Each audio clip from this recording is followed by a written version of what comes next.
I'm going to demonstrate using AutoCAD to graphically add vectors, but I first want to walk through the steps for adding vectors analytically. Here we have three vectors, and they're designated as vectors A, B, and C. Placing them together graphically, we can illustrate the resultant. You can see on the table below that by using the magnitude and direction of the given vectors, we can use right triangle trigonometry to solve for the horizontal and vertical components using cosine and sine respectively. And once we sum our columns to determine the horizontal and vertical components of our resultant vector, we can then use that information to determine magnitude and direction. So using Pythagorean theorem, we can calculate the magnitude, and we can then use the inverse tangent to find the angle, and we've now fully defined the vector with magnitude and direction.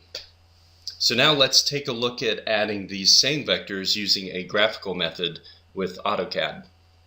I've included the graphics showing my vectors in the table with the horizontal and vertical component calculations.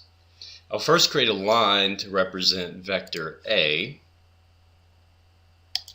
This line has a magnitude of 30 and a direction of 0 from standard position. I will now create vector B, which originates where the previous vector terminates.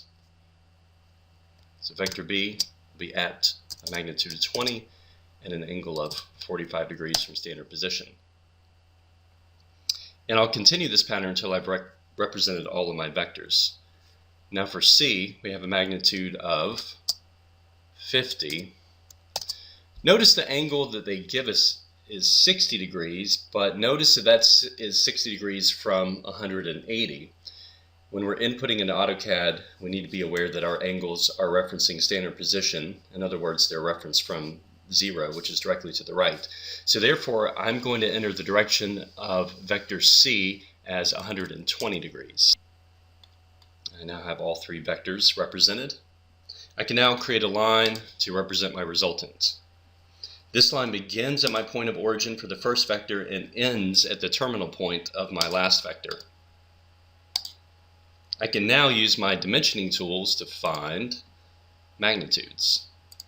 I can use my linear dimensioning tool to find my horizontal and vertical values for my resultant. And these match up with my table. So my horizontal is 19.14, my vertical is 57.44. Using the align dimension, I can find the magnitude of the resultant, 60.55. And I will now use the angular tool to find the direction of my resultant vector, 72 degrees. I've now fully defined my resultant vector.